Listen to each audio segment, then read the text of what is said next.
the students of 10th standard. The poem which I am dealing is one more important poem regarding the first language English syllabus, and it is very easy to understand. I think by seeing the picture in the slide you all might have guessed it is related to one of the famous characters from the great epic, that is Mahabharata, and the character is Ekalavya. But the name of the poem here, it is given as Bhutto, so that is also one more reference or the name given to Ekalavya. So the background of this poem is very simple.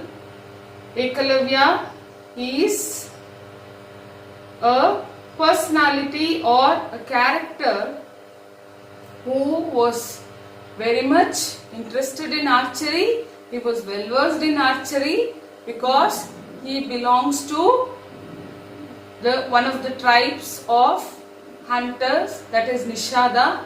Even then he wanted to learn and become the best archer under the guidance of Dronacharya, and he goes and meets Dronacharya and requests to teach him or guide him related to archery. But here Dronacharya denies, or he was not ready to guide him or teach him because he was from the low caste, or he was a hunter, because Dronacharya was assisting or guiding or teaching the prince, that is the Pandavas and the Kauravas. So he was not ready to guide Ekalavya.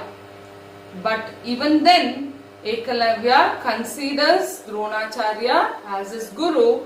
He prepares the idol of Dronacharya, keeps it under a tree and always worships him as his guru and practices the archery, and he becomes well versed in this. How come all this comes in front of Dronacharya, or how Dronacharya comes to know is, one day Ekalavya was practicing archery and he was disturbed by a dog which was continuously barking, and to just shut its mouth he goes on, sending the arrows, that is almost 6 to 7 arrows into the mouth of that dog, but it doesn't hurt that dog. And this dog was just roaming in the forest, and Dronacharya with his students, the Pandavas and Kauravas, see this dog, and they were really astonished, and they wanted to know who was the person who has done this deed. And they go on searching for him, and they see Ekalavya practicing archery, that too keeping the idol of Dronacharya. And thus they came to know that this was a person who is called as a great archer, and Dronacharya comes to know that he has almost surpassed Arjuna when it comes to the archery. Now this is the background of the story which has got a link to this poem. Now we will see later on what happens. So it is written by one of the greatest poets in Indian literature, that is Toru Dutt. So she has contributed a lot in a very little span of her age, because she died in a very early age. Okay, before going to the poem, we will just get introduced to the poetess or the poet of this poem, that is Toru Dutt. Note on the poet, you have the photo or the picture of the poet.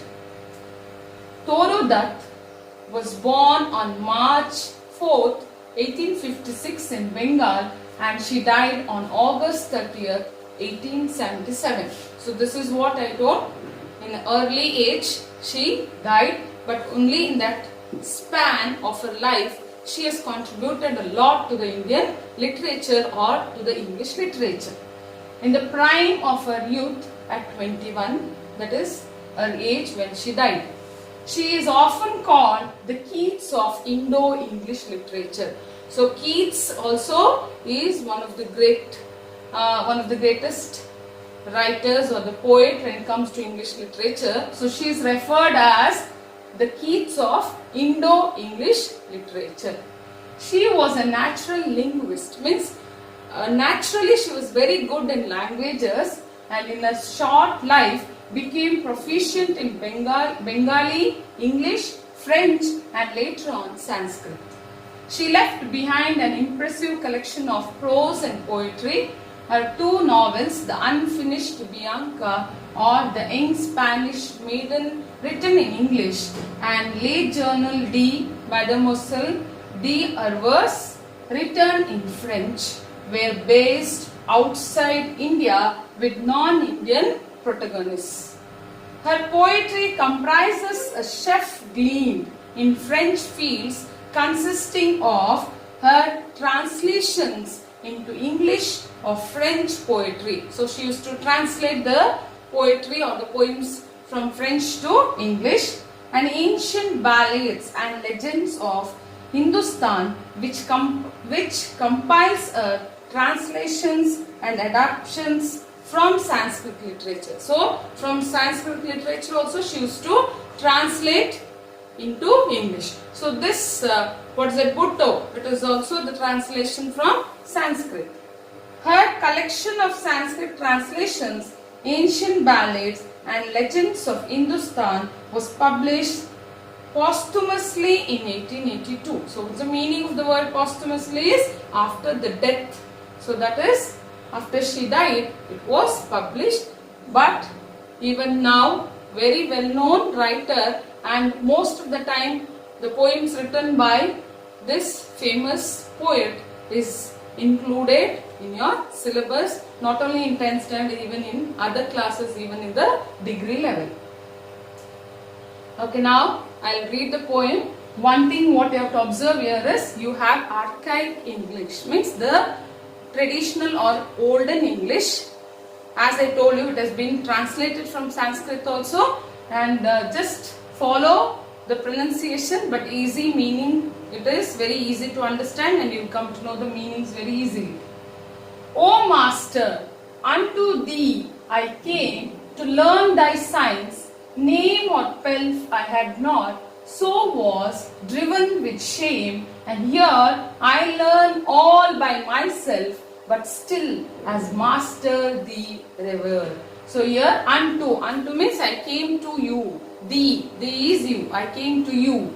I came to learn thy science. I wanted to learn thy science, means you are well versed in that science. Here thy science is science of archery. Thy science. Name or pelf. Name means I am not famous, or I was not a very famous personality, or I did not have any riches. I am just a common person. Even though he was a son of the chief of the hunters there in the Hastinapura forest, but he has never revealed it, and he was very simple person, and he wanted to learn the archery from Dronacharya. I did not have any riches or names, so was driven with shame. I was sent from that place. With shame means I was insulted. And here I learn all by myself. So when is this conversation going on? I told you that story. So when they come to know that there is a person here or a boy who is practicing archery without anyone's guidance, and he is keeping the idol of Dronacharya. The Pandavas, the Kauravas and Dronacharya, they were there, and the conversation takes place there. So there he is telling, I was insulted and sent, but now I am practicing here by myself, but still as master thee revere. Even then I am respecting you. Revere is to respect as my master, because I wanted to learn this art only from you, art of archery or science of archery, but you did not teach me, but I am learning, and even now I am respecting you as my guru. For who so great in archery? Your such a great archer. You are well versed in archery. This again, it is the archaic use or the olden English. Lo means trying to divert the attention of somebody. So that is a usage here. Lo, all my inspiration here. You're my inspiration. You are my inspiration. Because of you I learned this archery. And all my knowledge is from thee. See, here you come to know how modest he was. Dronacharya did not guide him, but he is telling, my knowledge is from thee. Whatever I have learned, that is all from you.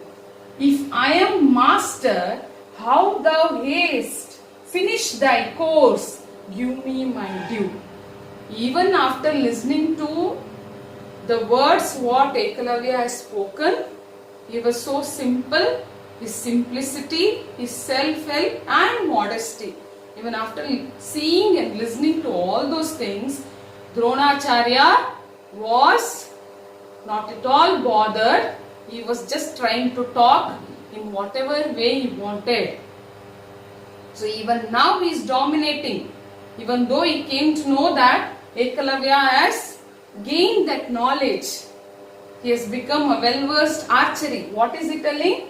If I am master, you are telling I am your guru. How thou hast finished thy course? How can you so fastly finish your course? How thou means you, haste, very fast or in a hurry. Finished thy course. How have you finished your course? What is there? You have to give me the fee or the due. Give me my due. Means that is the Guru Dakshina. He has not taught, he has not guided him, but he is asking for the Guru Dakshina here. Let all the past be dead and past, henceforth be ties between us new. See the way he is telling, or see the way of, what is that? Talking to a person who has become very good in archery, he has learnt it. Let all the past be dead and past. See, whatever has happened till today, you have practiced, you have learnt it. Let it be all past, let it be dead, it is over. Henceforth be ties between us new. So from today onwards or from this time, so ours is a new deal. Let this tie be something new between us. All that I have, O Master mine, all I shall conquer by my skill, gladly shall I to thee resign. See, this personality, I think we can compare him to Karna. When it comes to Karna, he was also a person who was ready to sacrifice everything.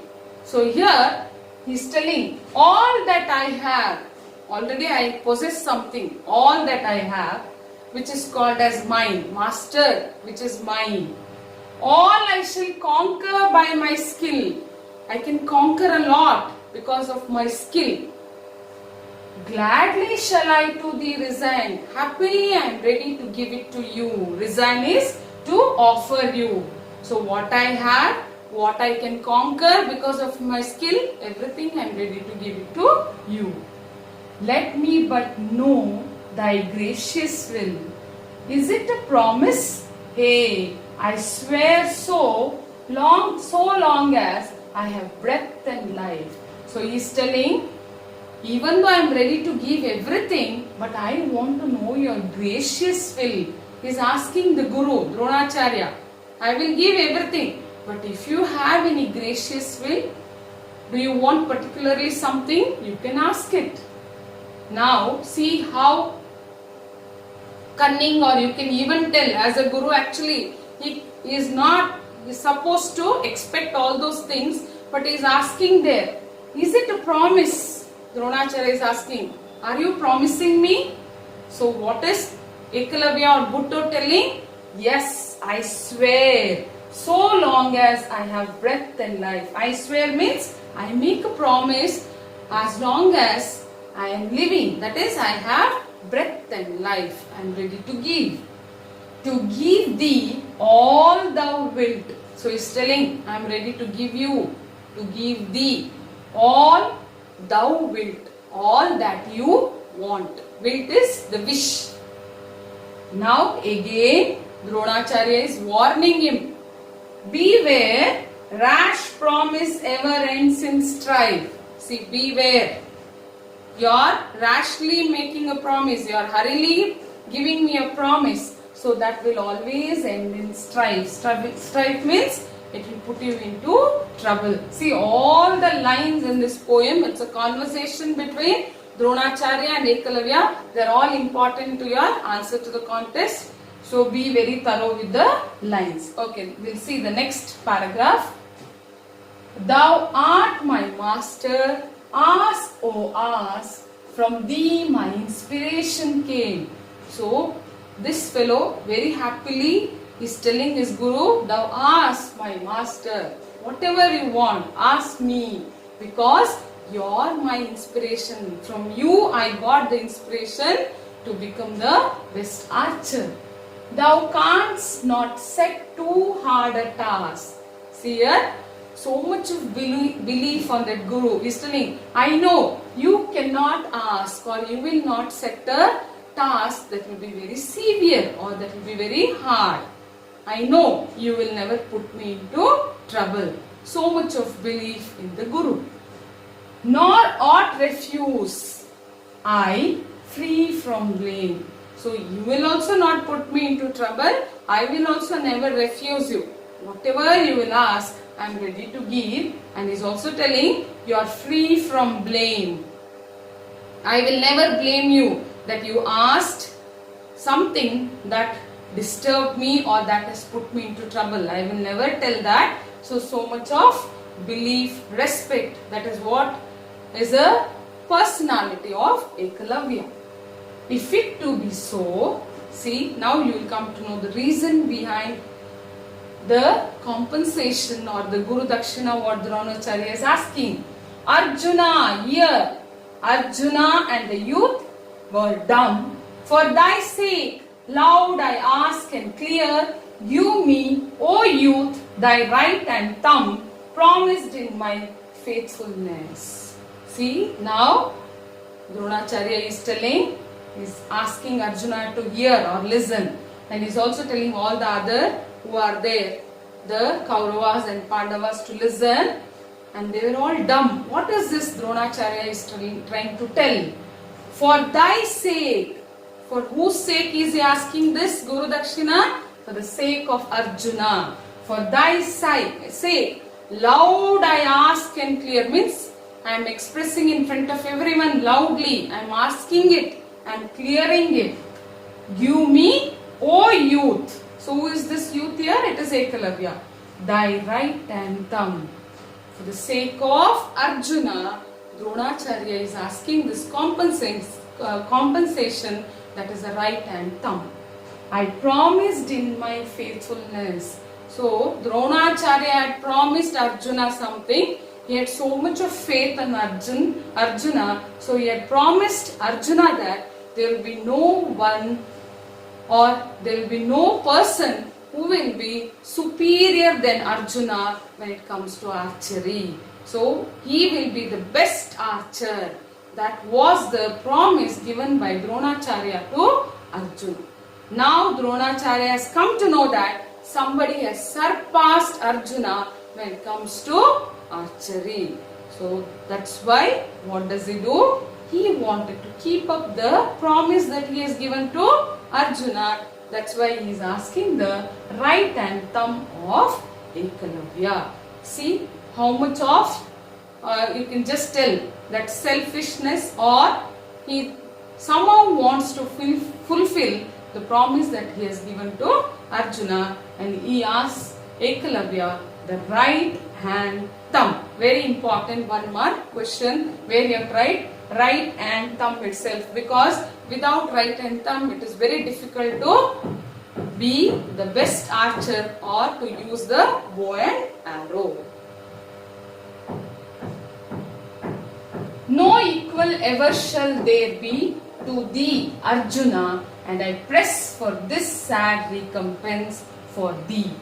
Glance the sharp knife one moment, I this severed thumb was on the sword. So here he is telling again that no one will be very close to you or they will surpass Arjuna, and he is telling, I press, means that's why I am laying stress on that, and I am asking this sad recompense. So even Dronacharya knows that what he is doing is wrong. That's why he is referring, Arjuna, I am asking this sad recompense. What's the recompense? It is reward for one's help or Guru Dakshina.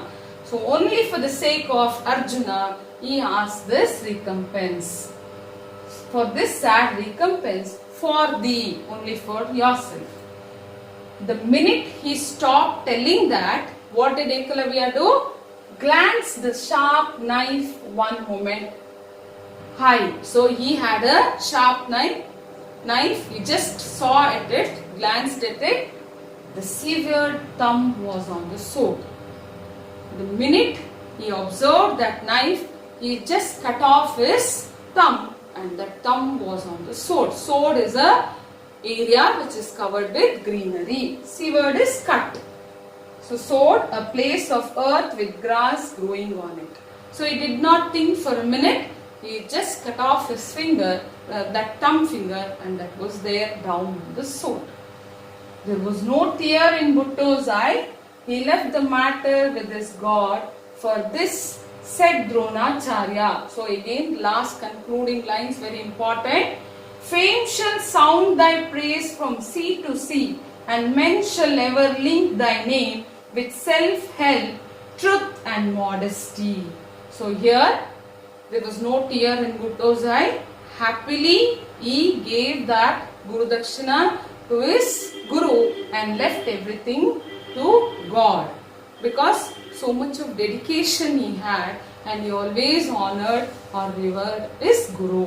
And by seeing this, Dronacharya himself was disturbed a lot, but he could not do anything, and he blesses him. What does he bless?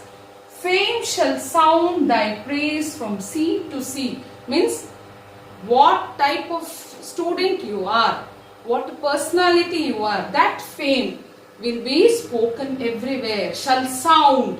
It will be given so much of respect, and they'll keep on praising you, not only in a confined area but everywhere. Sea to sea means all over the world. And men shall ever link thy name with self-help, truth and modesty. When people speak about self-help, that is, he learnt archery by himself. Truth, whatever he told, he followed it. And modesty, it was very simple, that simplicity. When people speak about these three aspects, or these three values, actually moral values, which are in need in the life of human beings, when people speak about this, always people will link your name. I think it is really true, because from our childhood we have studied, or we have listened, or we have learnt about the story of Ekalavya and Karna. When it comes to self-help, truth and modesty, every time we have listened to our parents or our family members or the teachers telling about Ekalavya and Karna. So these two personalities, one is given in your poem, the other one is given in your non-detailed textbook. I think one or the other way, they have to influence your life, because this is what will be there in our life till our end of the life and even after our life. So these three moral values are very important, and only for that purpose these such poems and such non-detailed stories will be included in your syllabus. So go through the poem, it's very easy, you know the story, long answers, answer to the contest, 1 mark questions for everything, it is important. So read the poem, listen to the video again and again, and try to answer all the questions that will be asked from this poem. Thank you, children.